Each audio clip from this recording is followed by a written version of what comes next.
It's baseball season in Southwest Georgia, and that means one thing. The Sly County Wildcats are going to be contenders again. Welcome to the Integrity Sports Podcast, covering local sports in the Southwest Georgia area, creating content that is factual, positive, and informative, promoting efforts by athletes, coaches, and sports administrators. Now, here's your host, Tim Estes. Hello, and thank you for being a part of the Integrity Sports Podcast, where we discuss sports-related topics that are of interest to people in the Southwest Georgia area. As we get started, let me remind you, if you're watching this on Facebook, please hit the like button and share this with your friends. That's how we build our viewership. And if you're watching via YouTube today, make sure and hit the subscribe button and the notification bell. Our guest today is Coach Chuck Cheek, the head baseball coach at Sly County High School, who has been a good friend of mine for well over 30 years now. Chuck, thanks for joining me. Thank you, Tim. I really appreciate you having me on here. Chuck, your program there at Sly County has built a reputation over the years as always being a contender in the Class A ranks. As we get this 2023 campaign started, tell us a little bit about what folks can expect from your squad. I think we're going to be real competitive this year. How deep we go is going to be up to a lot of variables. We've got two seniors that are outstanding, Brody Fuller and Owen Lamb. They're kind of our catcher and pitcher. They're kind of who we roll with in the big games. We got a big game tomorrow, and that's who's going to be rolling out there. We've got a really good core that coming back from last year. Sophomores and juniors, and we've got some freshmen that we're real excited about. We think we could have a staple of arms in a couple of years that might rival what we had a few years ago. So we really like our team. Had kind of a slow start. Some of that was due to some other issues, some guys coming off of other sports and missing some preseason practice. But the past couple of games we played a whole lot better. We had a good game tonight, and looking forward to where we're going. Chuck, I know this is not something you and I have talked about a lot, but I want to get into this just a little bit. You mentioned you got off to a slow start because of some folks in other sports. In a school like Sly County, a small school like that, it's important for the success of all of the programs, isn't it, for people to be multi-sport athletes? Oh, it is. You've only got so many athletes. And so we've got some guys that have played baseball, basketball, football. We've got a couple of guys talking about running track, going out to go help Coach Burgess out. And it's the hard part's really on them, so because like they got basketball going on, then they've got baseball, and the guys were great about coming down and getting bullpens and hitting in the cage, after practice or before they started. It's very demanding on the athletes to try to play multiple sports like that, but they all love to compete, and I'm proud of them for trying to help our school out. Absolutely. Chuck, one of the things that's always been stable about your program is the fact that you've had the same coaching staff for the most part for many, many years. Mm-hmm. And I know we lost a great coach in John Duran who moved on a few years ago, but that core group that you've got right now has been with you for a long time. I want you to talk about those guys and tell us what their responsibilities on your staff are, and just give us an idea of the kind of men and the kind of baseball coaches they are. Okay. That first year when I got here, Coach McMichael was on staff with me, which felt really, really odd for me that I was the head coach and I wasn't his assistant. And Gabe Tice was with me, and we really just, we were the coaches, but every time Coach McMichael would speak, we would listen and try to soak up everything that he said. And then William moved up with us the next year, and he's been with me pretty much the whole time. And Gabe eventually, he was there with me for 8 or 9 years, and he had a calling to go be a youth pastor and needed more time. And when we lost him, we added Johnny D, and Johnny was really, really good for us. We added, actually before that it was Coach Sellers, and Jody's been phenomenal. I've loved working with him. I've got to work with him a lot in softball season as well. Right. And then we've added Earl Dupree, and he came over from Hawkinsville, and he whooped us a couple of times when he was pitching, and I knew he was a good competitor, and he was he and Jody were both successful at Southwestern and brought a lot of knowledge from their program to us. William and I have worked really well together for a long time. I called pitches forever and finally turned it over to him. And we all kind of do a lot of stuff together. William and Jody kind of handle the pitching, but Earl's helping out some with some of the right-handers. I kind of run the hitting, but the guys will go talk to Jody, talk to Earl, talk to William. I think we all bring something to it, and there's no dead weight. Like you see some coaching staffs, and they have a really good coach, maybe another good coach. They don't have 4 really strong coaches, especially at the single A level. And we are very fortunate. I am blessed to have those guys with me. They are all excellent role models for our kids. They all love the Lord. It's great to be surrounded with guys that love Jesus as much as I do.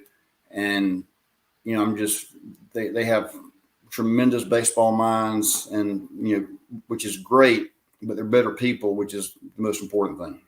Yeah, I'm reminded, Chuck, of this video that came out a few years ago when you won the state championship in Rome up at the Rome Braves Stadium. And somebody had either a drone camera or a camera that was high up. And as soon as the last out was made, that flip was made to first, just to see the way that your coaching staff came together and hugged each other. And you could tell there was a lot of emotion there, and it was genuine. It looks like you guys really are a family.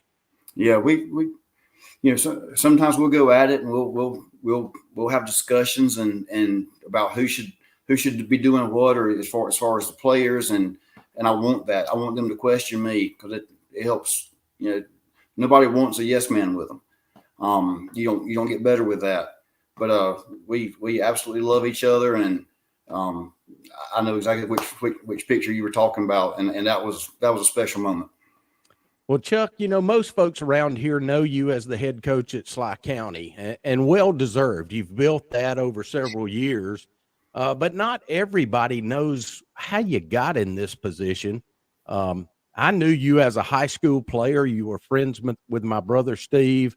I want to go back to those days at America's High right now, when you started feeling like, okay, I may be able to play at the next level, and then you get that opportunity. Let's talk to people about how you got your start as a college player, and then as an assistant coach and a head coach and things like that, so that these folks that are watching today will know they didn't just throw you into this role. You kind of earned your stripes. Mm-hmm. You're a Panther just like I was. Yeah. I loved America's High School. Like it was, when they say that your blood runs blue, like that was one of the best times of my life. And it really started with football with Coach Parrish and Coach Shell and Coach Willis, and those guys, and the way they treated us and helped us grow and learn, and the role models that they were for us. And it carried over to baseball, and we didn't have a JV, and there weren't but 3 of us that made the team as a freshman, and we were ecstatic to get that blue baseball jacket to put on. That's right. And it was, I'm every year I talk to my guys about what it means to be a senior. And I think about Scott Law and Tommy Clark and Timmy McLean and Chan Freeman and the guys that were the seniors for our team, and what they meant to us. I had been a shortstop since I was 3 or 4 years old, and I get to high school, and you see, Tim McLean at shortstop, and Philip Exley was in the same grade I was, and he was an outstanding shortstop. And I was like, if I'm gonna make this team, I probably need to do something different. So I went to outfield, and I really got taught how to play outfield by Scott Law, and he was my guy. I loved him, and that I've always loved baseball. Friday night footballs were always my passion. Like, I didn't love football practice so much, but Friday nights were special. It's probably my junior year. I think I probably got a little bit better. So probably the biggest thing for me as far as my development was I got glasses my senior year. Makes a difference. It does. And we were doing an inter squad, and Steve's on the mound, and I'm hitting, and he threw me a breaking pitch, and I was like, "What the heck?" Like, I saw spin for the first time, and that made a big difference for me hitting. When you have an idea out of the hand of what's coming, and before that, I was just see ball, hit ball. And then I had a pretty good senior year. Had planned on going to Georgia Tech and just being an engineer and, doing the co-op program with them. And I got a phone call from Coach Hunt at Cumberland University, asked me to come up for a visit, and it was kind of late in the process. And my dad and I went up, and it was just me and him. He was like, "Look, if anything, it's just a father-son last time trip off before you graduate." Or actually, it was that summer, but we go up there, and it was amazing. Like, to be such a small school, the emphasis they put on baseball and the program that they had at Cumberland, a nationally ranked team, had put guys in the pros and All-Americans, and I just fell in love with that place, and got introduced to Coach Gary Dayhoff, who was our hitting coach, outfield coach, and he really worked with me a lot, taught me how to hit. In fact, my whole hitting philosophy, I think, still stems back from what Gary was teaching us back then. I went from a slap hitter to being able to drive the ball a little bit, and not slap like the girls do, but I just kind of felt like if I hit the ball on the ground left side, I was probably going to beat it out at first base, and that was pretty much all I had was speed, in my high school career. And I got found a little bit of pop in college, and that was fun. And then I tore my knee up, come home, and it was, I don't know, it was kind of wasn't really sure what I was going to do. Yeah. And I was eating lunch at Monroe's one day with my sister, and I don't know if she remembers this. And I had to declare a major in like 20 minutes. And I was like, I don't know what to do. And I had a couple of options. I had been pre-med at one point, pre-law at one point, and just bouncing around. And so you were basically a baseball player. I was basically a baseball player. Yeah. And she was like, "Well, Chuck, you're good at math and you're good at baseball. Why don't you teach math and coach baseball?" And it was like, that's it. And I went to class and registered. When I graduated, I really wanted to go Newnan, Carrollton area. And everybody was offering me pre-algebra, algebra ones, and middle school JV positions. And Wilkinson County offered me a head baseball coach teaching AP calculus and offensive coordinator. And I told Tara, I was like, people work 10 years to get this on their resume. I didn't really know what I was walking into. They hadn't won a game in 2 years in baseball, 3 years in football. But when we got there, there were some athletes. They just hadn't been cultivated yet. And we ended up being pretty good at football, and we got respectable in baseball. Madison's born. Tara's like, "You've got to get me closer to home."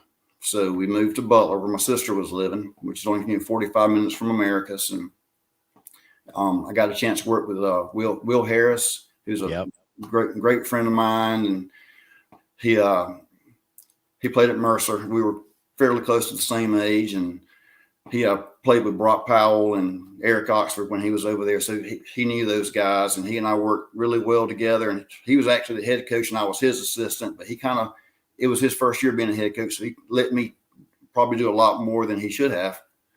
When I was at Wilkinson, I was flying solo. I didn't have an assistant. It was just me and 14 guys. It was interesting. I learned a lot by trial and error, and a lot of error. And then after my second year at Taylor, Rusty Tundy called me, and I love me some Rusty Tundy, and he knows it. And Tara and I just bought a house, and I said, the timing doesn't feel right. And a year later, the same situation happened again, and he called me, and Madison was about to start school, and I knew the reputation of the Sly County schools already as far as the educational system. And all I knew about him from baseball was coaching against him. And when I was at Taylor, we were pretty good for 2 or 3 years. We had, Tim Estes was playing for us, and he was a really good ball player, and we won region that last year. And I didn't have really huge expectations for coming to Sly, as far as how successful the baseball program was going to be. I knew we were going to work hard, and we walked in the door, and there were these 5 or 6 freshmen that had some talent. And I asked Coach Michael, like, what do I do? He says, you play those freshmen and you get better. And so we did, and we went to playoffs, and that team that first year, I will never forget that home run Josh Cripe hit in the playoffs, and that kind of started all the momentum that's led to what it's become since then. Absolutely. Well, you mentioned Tara, so let's kind of transition into family, and I want to talk about the entire family. I often joke with your mom and dad that if we had a dime for every time that we've been at a ballpark together, we could probably all retire. But man, it's such a neat thing to see Doug and Laura at all those games. And you and I have had some emotional moments on the radio with them, and that's been a lot of fun. But you got such a good support network, not just with them, but with Tara and the kids, and now a son-in-law. And I know the Wards come a lot and see that. But talk to us some about that family support network. Well, without it, I couldn't do it. Without your wife with you and all the ball you've coached, you can't do it. I don't know that Tara really knew what she was signing up for, when she said yes. I'm sure she didn't. But it is tough being a coach's wife. You're basically a single mom for 3 or 4 months. And she keeps everything going at the house so that I can go do what I love. And it's like she's helped. I mean, we she's back when we were at Wilkinson, she's cooked supper for the guys. It was a rough spot. We had kids that may not eat supper if they went home. So they come to our house and eat. But she's always been just she'd be my rock whenever things things were going bad. I could always come home and talk to her. But even when I was 6.5 hours away playing ball in college, Mom and Daddy would show up. Really? Oh, absolutely. Every weekend. And then, I go to Wilkinson, and Mama would come most of the time, but Daddy was at just about every game, wherever we were playing. Then we go to Taylor, so now we're closer. So they're really at every game then. And you can probably count on one hand how many games they've missed at Sly. I've been so blessed that we could be this close, to my parents and my wife's parents and all of our family, growing up in Americas, and being able to have my parents at some of those big wins was emotional, but it's something I will always treasure.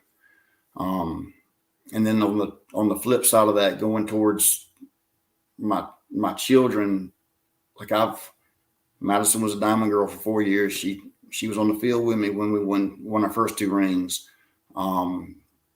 Tyler was in the dugout with me for, he was our bat boy. And then he got a chance of his own to, start in the playoffs and was one of our best hitters that year. And I was going to say, I don't remember if it was his junior or senior year. One of those years, he had like a career series against Brookstone.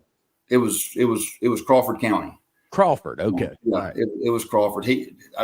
Brookstone was like his coming out party. He had a big hit to tie the game up there late, and it was one of the last games of the season, and that kind of got him going. And I distinctly remember Jody Sellers. Tyler was like 5 for 5 in the first game or game and a half, and I'm coming off the field, and I'm like, I'm trying to be competitive as a coach, but part of me is like, just crazy proud dad moment. He's like, don't say a word to him. Don't leave him alone. Let him keep doing whatever he's doing. Just let it go. And and it was, we still look back on that day with great memories. And I've gotten to and now Abby getting to coach softball, your and youngest now daughter, she's keeping my book in the dugout, and it's so my kids have always been with me. I haven't had to, to go coach baseball and miss time with my kids because they've always been with me.